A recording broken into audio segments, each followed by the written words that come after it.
뭐 미국 주식 하는 친구들, 지인들이 정말 많은데 네. 달러 오르니까 다들 생각하는 게 오르지도 않은 주식 팔아서 달러로 오히려 환전해서 환전해서 거기에 거기에 대해서 돈을 좀 벌어볼까? 돈을 달러 자체가 지금 너무 많이 올랐으니까 주식보다 그걸로 수익을 더 벌 수 있다고 생각을 하는 사람들이 많더라고요. 지금.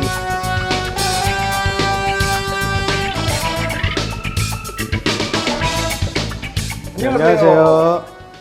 네, 해외 선물의 지식을 쌓는 방송 해적의 김성준. 김성주입니다. 자, 저희가 지난 시간에 미국의 0.75 연속 3번 단행된 자이언트 스택, 네. 바로 이제 다음날 우리나라가 직격탄을 맞았죠. 새벽 3시에 발표했는데 네. 한국에서 9시에 문 열잖아요. 네. 장이. 뭐 6시간? 네, 6시간 채. 물론 이제 3시 발표, 3시 반에 이제 인터뷰, 뭐 5시간 정도밖에 안 되는 시간을 상황 갖고 어마어마하게 바로 이제 영향을 직격탄을 줬죠, 맞았습니다. 자, 우리 차장님, 미국이 2.5에서 3.25가 됐고 우리나라는 여전히 2.5. 금리가 2.5죠. 네. 2.5. 분석 내용을 한번 말씀해 주세요. 그러면 우리 차장님이 말씀할 내용. 네, 일단 9월 21일 기준으로 네. 미 연준이 75bp 0.75% 인상하면서 말씀해 주신 것처럼 미국은 3.25%가 됐고 네. 한국은 2.5%에 머무르고 있고 네. 이번 달 한국 금통위는 없고 아, 이번 달은 없죠. 이번 달은 네. 없고 그러니까 0.75만큼 또 벌어지는 상황. 네. 현재 다시 저번에는 이제 서로 지금 한국과 미국이 역전하고 재역전하고 또 역전하고 재역전하고 있는 상황이긴 한데 네. 한국이 다시 재역전하기는 조금 이번 연도는 좀 힘들지 않을까 저는 개인적으로. 왜냐하면 지금 뭐 오늘 조금 한국은행 총재가 좀 말을 좀 바꾸긴 했지만 가이던스를 바꿔야겠다고 언급을 이야기를 했죠. 했죠. 지난 시간 우리 차장님이 이야기했던 이제 목표 기준금리가 4.4%. 근데 기존에는 이제 3점대 후반. 후반대였으니까 4.4까지 올라갔으니 한국은행에서도 그 전까지는 미국이 3.4를 이번 연도에 목표를 하고 있으니 한국 금리도 일단은 비슷해. 올린다. 네. 하도 요즘 자이언트 이런 게 많아서 0.25%만 올리면 될 거다라고 생각했었죠. 근데 갑자기 0.75를 3번 연속 올리다 보니까 금리 차도 0.75로 벌어지고 네. 만약에 이번에 한국 금리 금통위가 없는데 10월 달에 0.25만 올리면 0.5까지 줄어드는데 네. 다시 미국이 11월 달 0.75를 올린다. 그러면 이제 1%, 1%가 1%가 넘어가는 거죠. 그러면 차이가 나면은 확실히 그러면 타격이 있을 것 같긴 그거를 하네요. 방어하기 위해서 지금 한국은행 총재도 오늘 같은 경우는 25bp 0.25씩 올리는데 그거에 대한 전제 조건이 바뀌었다. 이런 말 즉슨 다음 10월 달에는 0.5%를 네. 올릴 거다라고 자연적으로 저는 해석이 될 거라고 생각해요. 네. 그러면서 오늘 뭐 환율도 난리가 났죠. 지금 앞에 1,400 본 게 진짜 이게 보니까 2009년 3월 31일 이거 거의 13년 반 만에 맞아요. 1,400을 보는 건 진짜 그 여의도에 갓 이제 부푼 꿈을 안고 다니기 시작한 게 2009년 2008년 말일부터 다녔으니 이제 2009년에도 환율이 굉장히 높았었거든요. 이제 리먼 사태 이후로 참 진짜 오랜만에 보는 것 같아요. 앞에 14가 보이는 저는 입사하기도 전이에요. 그렇죠. 예. 와, 지금 1,400원이 넘고 오늘 1,400 근 10원까지 10원까지 올라갔죠 오늘. 네. 그래서 뭐 지금 조금 빠져서 1,407원, 8원까지 지금 시장이 움직이는 걸 보고 지금 촬영을 하기 시작했는데 이렇게 금리 차가 이제 생기게 되면은 어떤 현상들이 발생이 되는지 조금 말씀 좀 해주세요. 기본적으로 미국이 금리를 올리면 미국 달러가 강세가 돼요. 그렇죠. 자국 통화가 강세가 네, 되니까. 그렇죠. 그러면 한국 원달러 환율 많이 보시잖아요. 네. 1,400 올랐잖아요. 네. 미달러가 강세가 되니까 원하는 가치는 당연히 빠져요. 네. 그러면 굳이 외국인들이 음. 한국 금융시장에 한국 통장에 돈을 넣을 일이 없잖아요. 그렇죠. 그렇죠. 이자를 넣더라도 미국이 더 많이 주니. 많이 네. 주니 한국 주식 사봤자 지금 빠지기만 하지. 네, 그렇죠. 이자 1%도 못 벌 텐데 네. 그런 심리가 커지니까 한국을 포함해서 뭐 신흥국들의 네. 외국인들의 자본이 달러 자본이 또 대거 빠질 거다. 당연히 예상을 했을 거고 네. 지금 현재도 오늘도 빠졌을 거고요. 제 네. 생각에는. 이게 기존에는 이제 금리 차가 이제 2.5씩 동일했을 때만 하더라도 뭐 중간에 한 번씩 서로 역전을 그렇죠. 치고받고 했을 때는 실제로 외화 자금이 빠져난 거 그 당시에는 별로 없었대요. 근데 이제 앞으로가 이제 문제인 거거든요. 그렇죠. 완전히 이제는 뒤바뀐 상황에서 이게 지속적으로 오히려 확대가 될 수 되면. 있는 가능성이 높아졌기 때문에 말대로 이렇게 됐을 경우에는 무역 수지에도 즉 무역의 부분에도 문제가 발생을 될 수가 있습니다. 그러니까 제가 요거 부분을 부연 설명해 드리자면은 왜 그 달러가 이제 강달러가 되면은 수출하는 기업에 이제 좋을 수 있다 하잖아요. 그렇죠. 근데 수출하려는 기업들은 기본적으로 원자재 구입은 달러로 해외에서 해요. 달러로 한단 달러로 말이죠. 해요. 네, 우리 차장님 말씀 달러로 결제를 합니다. 근데 달러 자체가 원자재 수입 자체를 하는데 이 달러 자체가 비싸고 우리 차장님도 지난번에 말씀하셨던 운임비. 네, 대부분 원자재 수입은 우리나라는 배로 대륙이 연결돼 있지 않으니 북한이랑 분단이 돼 있으니 다 모든 게 거의 다 배로 이제 들어온단 말이죠. 이 운임비 자체도 엄청 비싸지고. 네. 그러니까 수입하는 회사들은 당연히 안 좋고 수출하는 회사도 그나마 또 네. 잘해야 좋을 수가 없다 하더라고요. 그렇죠. 게다가 중국이 지금 제로 코로나 계속 외치면서 수입이든 수출이든 안 받고 있단 말이죠. 무역을 안 하고 있단 다 말이죠. 막아버리고 있고 네. 공장도 다 셧다운 시켜놓고 있으니. 그러니까 뭐. 처음으로 진짜 오랜만에 우리나라가 중국 대비해서 무역 수출이 마이너스가 나왔어요. 증가율이 마이너스가 이번 달에 나왔다 하더라고요. 마이너스 2.7%가 나왔으니까 중국으로 수출한 게 증가가 아니라 오히려 이제 마이너스가 됐다. 없어진 거죠. 없어진 거죠. 참 이게 지금 대외로 그나마 수출을 해도 시원찮을 바에 수출할 수 있는 그런 것도 이제 줄어들고 그렇죠. 원자재를 구입해서 가공을 해서 수출해야 되는 회사들은 원자재 값이 비싸지니 달러 값이 비싸지니 덜 수입할 수밖에 네. 없고.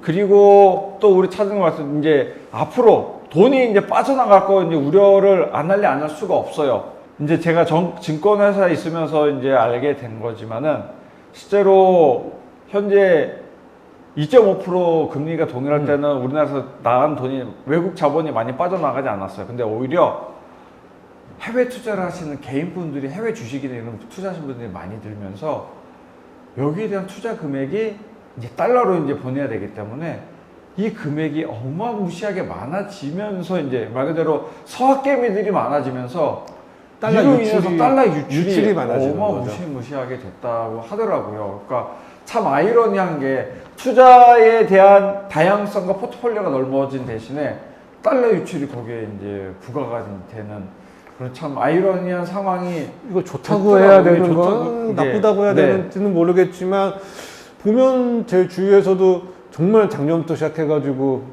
뭐 미국 주식 하는 친구들 지인들이 정말 많은데 네. 뭐 미국 주식은 한국 주식보다 덜 빠졌지만 네. 그래도 조금 빠졌으니 네. 지금 주변에서 달러 오르니까 다들 생각하는 게 오르지도 않은 주식 팔아서 달러로 오히려 환전해서 거기에 대해서 돈을 좀 벌어볼까? 네, 돈을 메꾼다는 생각도 많이 하더라고요. 그걸 굉장히 많이 하더라고요, 네. 지인들이 지금. 달러 자체가 지금 너무 많이 올랐으니까 네. 그런 생각도 오히려 그걸로 이제 오히려 차라리 네, 주식보다 그걸로 손해보고, 수익을 더 네. 벌 수 있다고 생각을 하는 사람들이 많더라고요, 지금. 참 지금 어렵네요. 지금 이제 향후에 이제 금리 차가 이제 발생되는 부분에 대해서 그러면은 우리나라 금통위가 10월 달에는 지금 이번 달에는 없고 9월에 없고 10월, 11월에 한국 금통위가 있고 네. 11월, 12월에 미국 FOMC가 있으니 마지막은 12월에 미국이 있으니 어떻게 금리 차를 좁혀 놔도 미국이 마지막 금리에서 다시 벌어질 거는 당연하기 때문에 연말에 12월 달에 아마 조금 12월 13일, 14일에 이제 네. FOMC가 있는데 네. 그때 이후에서부터 시작해서 연말 연초에 지금보다 더 벌어지면 자금 유출이 저는 조금 원래 연말 같은 데는 투자들도 조금 네, 자금을 자꾸 회수하기 때문에 회수하기 실제로 때문에 외화가 연말에는 좀 다 나가는 많이 빠져나가는 상황이기 현상이 때문에 많죠. 그런 원래 계절적 특수도 있는데 네. 금리까지 더 벌어진다고 하면 굳이 더 많은 금액을 한국에 놓을 필요가 없다고 외국인 투자자들 생각하기 네, 때문에 그럼 환율이 더 올 수 더 있을 수 가능성도 있을 것 같아요. 전 개인적으로는 저는 1400대 중후반까지도 보고 있거든요. 저는요. 중후반 오늘 이미 전 10대 찍힌 거 보고 무조건 1400원대 후반까지도 가능할 수 있겠구나. 연내 후반. 올해 연내. 뭐 아직 이제 석 달 석 채 안 달. 남았지만 충분히 가능성이 있다고 봅니다. 이게 불가능하지 않을 것 같아요. 지금 오늘 어제 저가 대비 오늘 합치면은 거의 15, 16원이 거의 20원 가까이 비슷하게 올랐으니까. 그러니까 이게 불가능하지도 않다는 생각이 들고 왜 지금 우리나라 대통령이 이제 어젯밤 이제 FOMC가 있는 시간 동안 이제 지금 미국에 미국에서 있으니까. 해외 이제 바이든도 만나고 하면서 통화 수합 얘기도 이제 막 이야기를 해볼 수 있다라고 했지만은 제 생각에는 저는 요거는 통화 수합도 설사 된다 한들 크게 영향력은 미치지는 않을 것 같아요. 그러니까 저는 되게 통화 수합도 힘들 거라고 보거든요. 왜냐면은 지금 미국 달러만 킹 달러 아니 이제 갓달러죠. 갓달러. 갓달러를 하더라고요. 요즘은 이제 아니, 그 너무 새로운 용어들이 나오니까. 달러만 이제 오르니까 그러니까 달러가 지금 회수가 되는 전 세계에서 회수가 되는 것보다 달러 가치 자체가 완전히 올랐기 때문에 그러니까 미국 내에서는 달러 자금을 많이 조인다 하더라도 전 세계는 달러가 이제 미국으로 이제 많이 넘어가니까. 근데도 지금 그 제가 아까 말씀드렸던 것처럼 달러 가치 자체가 또 워낙 많이 올랐기 때문에 우리나라처럼 통화 수업을 원하는 나라 우리나라만 있는 게 아닐 거라 생각이 들거든요. 그렇죠. 왜냐하면 미달러가 대부분 기준이 되는 전 세계 뭐 유로도 그렇고 캐나다도 달러도 그렇고 호주 달러도 그 기준이 어떻게 보면 다 미국 달러가 항상 들어가 있잖아요. 그러니까 모든 나라들이 지금 달러 강세, 자국민 통화 약세예요. 그러면 다들 통화 수합을 다들 생각하고 있겠죠. 근데 미국이라고 뭐 돈이 뭐 그렇죠. 이제 뭐 나오는 것도 아니고 통화 수합이라는 게 달러 마이너스 통장을 미국이 만들어주는 거잖아요. 그러니까 여기서는 네가 써라. 네. 이 한도 줄 테니까 이 한도에서 마음껏 이제 써라. 필요하면은 우리 이제 마이너스 통장에서 돈 뽑아 쓰듯이 신청만 하면은 요청만 하면 바로 보내줄게 라는 그런 거거든요.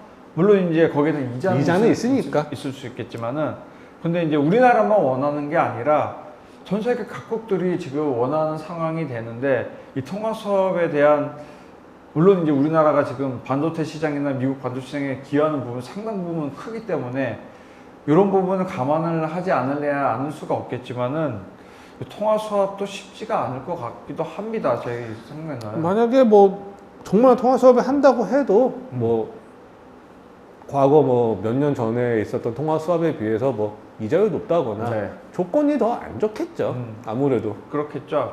그러니까 뭐 어느 나라는 괜찮고 어느 나라는 안 좋은 게 아니라 지금은 안 좋으니까. 미국만이 이제 미국을 제외한 다른 나라들의 통화들은 다 약세이기 때문에 이런 경우가 뭐 제가 살면서 이렇게도 참 발생을 하는 거 보면은 갓 달러가 진짜 달러만 세지는 그러니까 유로화랑 미국 달러와의 이제 1대1 매치를 뭐 페리티라고 표현을 했는데 심지어 유로 달러가 더 밑으로 유로화가 더 밑으로 빠지죠. 1 밑으로 빠져버리니까. 1달러에 이제 1유로가 아니라 뭐 0.9. 0.9유로 막 그렇게 됐었단 말이죠. 물론 지금 다시 또 어느 정도 좀 맞춰졌긴 한데 그러니까 이제 갓달러 시대에서 우리나라만의 통화 수합이 요청이 받아들여지기도 어려울 것 같은 상황이 일단 될 것 같습니다. 그래서 물론 제 개인적인 입장이지만은 이런 것들이 된다 한들 너무 부정적인 요인들이 많아서 통화 수합이 체결이 된다 한들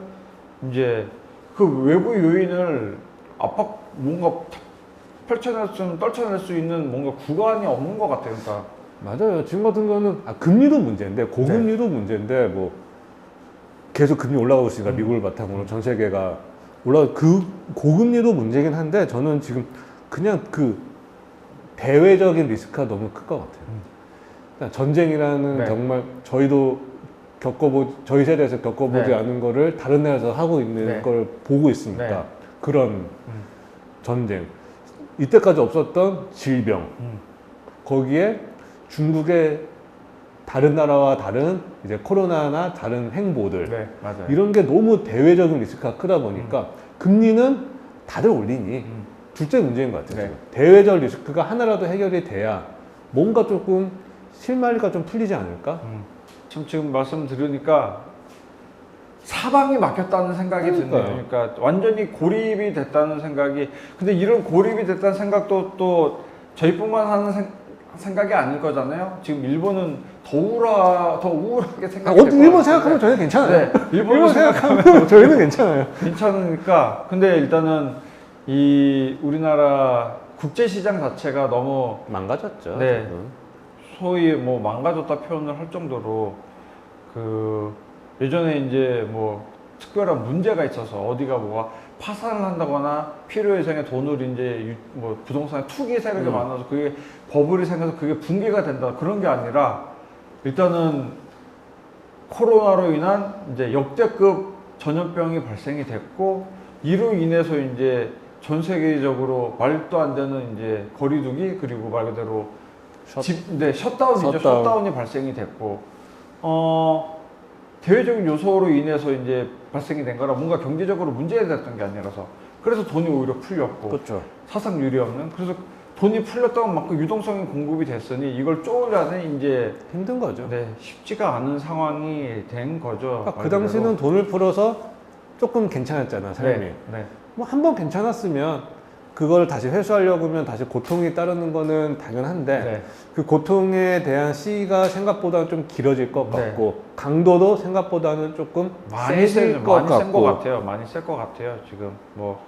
지금 아직도 기름 한번 넣으려 그러면 많이 내려갔다 그러도 여전히 기름값은 너무나 비싸고. 옛날에 3분의 2가 차던 거 지금 반밖에 안 차던데요? 네, 맞아요. 그렇단 말이죠. 그러니까 이 금리 역전 일단은 우리 주제가 지금 어쨌든 금리 역전, 미국의 계속적인 매파적 파월의장의 매파적 의견, 금리 역전은 우리나라 시장에 얼마나 안 좋은 영향을 끼칠지 가늠도 안 되는 상황이고 또 부동산 쪽을 생각을 안 할래 안 할 수가 없는 상황이고 금리를 계속 이렇게 올린다 이제 우리나라도 뭔가 그 스탠스를 변화를 해서 조금 더 이제 빅스텝을 공격적으로 한다 하면은 영끌을 해서 부동산에 투자해서 집을 한 채 구입한 친구들도 많은데 부동산에 대한 이제 부담감이 가계 부채가 너무 커지는 우리나라 가계 거죠. 부채가 너무 크기 때문에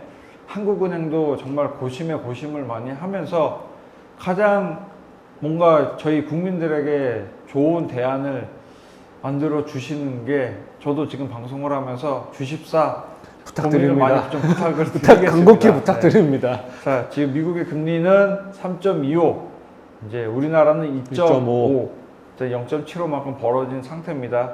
여기서 투자자분들은 금리에 따른 이제 가격 변동에 대한 뭐 선물이든 주식이든 이제 변동 리스크를 다 감안하시면서 새로운 포트폴리오를 빨리 전환을 하는 게 맞을 것 같네요. 한국은행도 포트폴리오 전환을 한다 얘기했습니다. 그러니까 여기에 대한 투자자들도 포트폴리오 정리를 뭔가 다른 방향으로 해야 되는 게 말 그대로 안전자산 쪽으로 해야 되는 게 지금은 맞는 것 같다고 생각을 드는 관점이긴 합니다. 장기 투자보다는 계속 말씀드리지만 단기. 네, 일단은 조그만 이슈로 원래는 이제 이슈를 가지고 이제 거래를 하는 건 굉장히 리스크가 크지만은 지금은 장기로 모두를 갖고 있으면은 뭐든지 지금 어려운 상황이기 때문에 그런 투자하시는 분들은 지금은 포트폴리오를 다르게 생각하시면서 거래를 집중 그리고 지금은 제가 지금 뭐 거래를 저는 지금 보시는 분들 안 하셨으면 좋겠어요. 저는 현금을 갖고 있는 게 일단은 가장 안정적인 투자 방법이 될 거라고 일단 생각을 합니다. 자, 오늘 차장님 어려운 이야기 해주시느라 고생 많으셨습니다.